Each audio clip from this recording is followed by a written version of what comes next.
It is the G-Wolf 13 broadcast coming back at you again. It's the shotgun effect. It's hard, it's fast, it's here for you. Oh yeah. And let's take it down. Let's go with it. Where are we going today?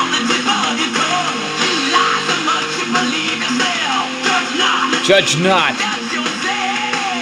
lest he be judged yourself, you hypocritical son, you. Yeah, that's right. Okay. Again, listen, we're going to touch on this real quick. We're not going to go real far with it today. We're probably going to come back to it later. You just get tired after a while.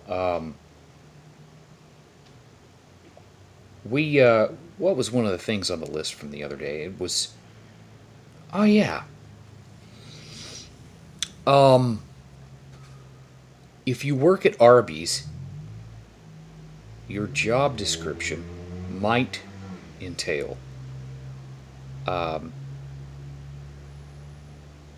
the meat on the bread, maybe bagging it, right? Working a register,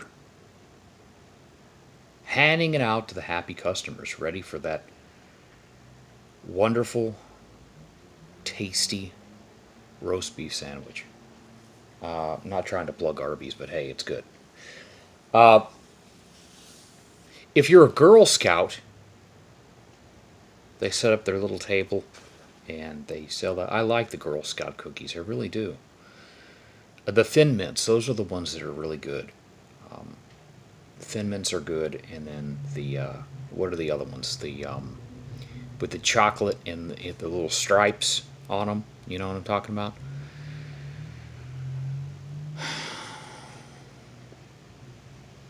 What was the topic 2 shows ago?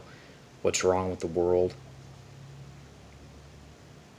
Let's just scale it down. What's wrong with your town? What's wrong with your city? Do you have crime problems? Do you live in a big city? Do you live in a major city? Do you live in LA? Do you live in Chicago?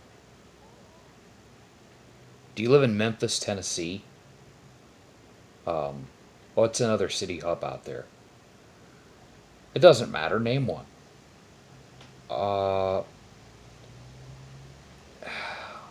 Point. Our city hubs all across the country are suffering from many different problems. One of those problems is a lack of law and order. And I'll say law and order compared to what our opinions were or are of what law and order once was 30, 40, 50, 60 years ago or more.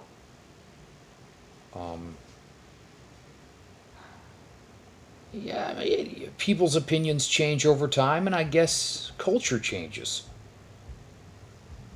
And if you're an old person and you're used to a certain type of order, and everybody who comes after you disagrees, well, I guess you're out of luck. What are some of the reasons we might disagree? Maybe because sometimes we don't really understand the reality. A lot of us live in our own little bubble. I mean, how many people go to work and come home the same route every day? How many people out there have ever got off the interstate and then got right back on because they realized they took a wrong turn and they thought to themselves, I don't know about this area. Let's talk about judgment. Are we being judgmental? You mean to tell me you don't even spend any time in a neighborhood and you get off the interstate and you just look around and you think to yourself, wow, this might not be the best place to stop? Are you being Are you being overly judgmental, or are you actually using your brain? But then see, later you don't tell anyone about that because you're too afraid that it's going to hurt your image of being open-minded. Sometimes we need to listen to our little gut instincts. Maybe we need to grow the guts to allow those gut instincts to take a little more of the front seat.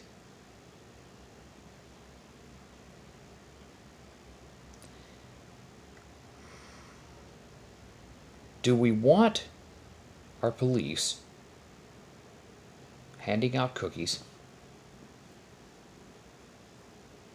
Or do we want our police to go out there and do whatever it is that we're not going to do, or that we're not doing at the time, okay?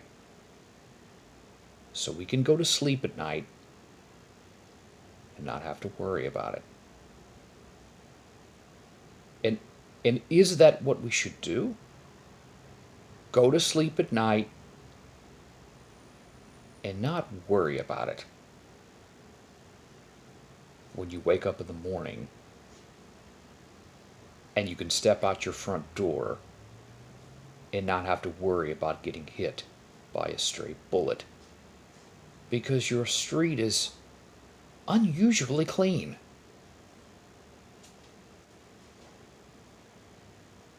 That's kind of my thought. I mean, whatever's going on out there, if it's working, generally speaking,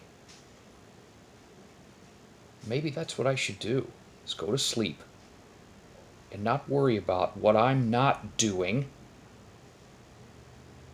to help as I'm reaping the benefits of the risks that someone else is taking to assure that I can step outside the next day and be perfectly safe. Because after all, what we're talking about is dealing with people who,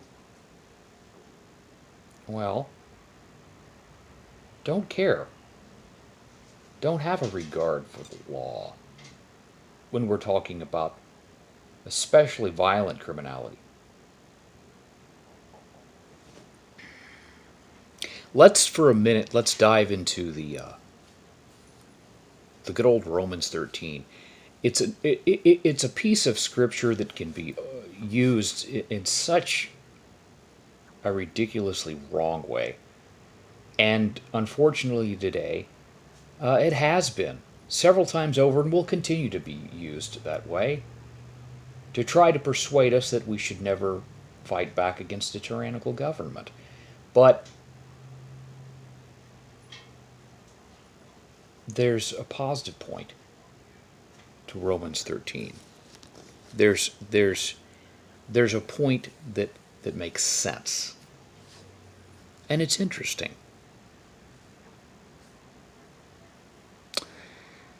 For he is the minister of God to thee for good.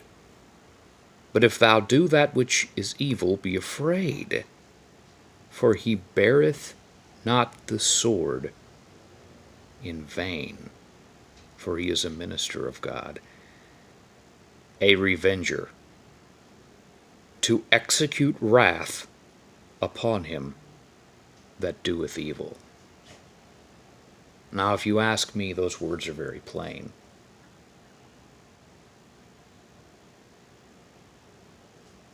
We're talking about those that rule the streets.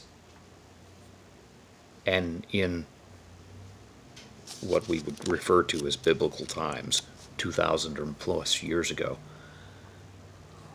those that worked locally to handle the issues of the street that may potentially have to be handled with force. They bore a sword. That's right. And what does it say here? It says they're specifically ministers of revenge, specifically to execute wrath upon the evildoer.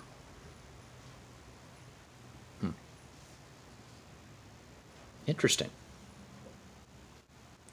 But you are concerned about that evildoer. You're concerned about his humanity.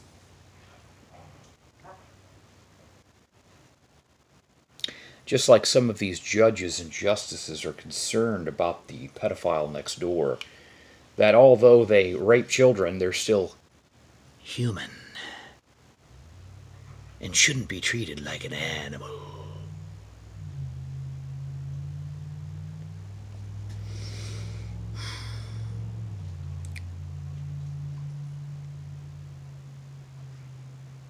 When the criminal disrespects the minister that beareth the sword, well, it should be understood that it's expected from an individual of that nature because they're halfway insane. But when we begin to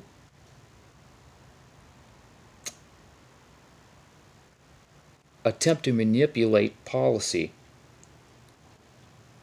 through the vote or through whatever other means based on the same mentality, well, we're asking for lawlessness just as the lawlessness ones do. And when you ask for lawlessness, eventually, if you ask enough, you'll get it. And you'll get to experience that. And when you call for that one who beareth the sword to execute that wrath upon that evildoer, they won't be there. They'll say, hey, you didn't like the way that I do things. Why don't you try doing it yourself? And that's where we stand today, and that's where it's going to go.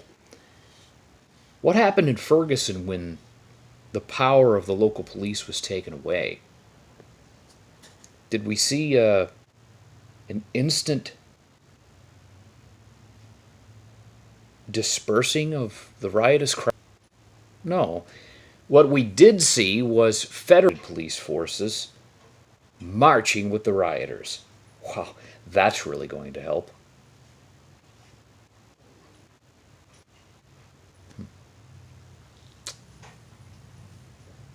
Anyway, that's it. Hey, shotgun effect.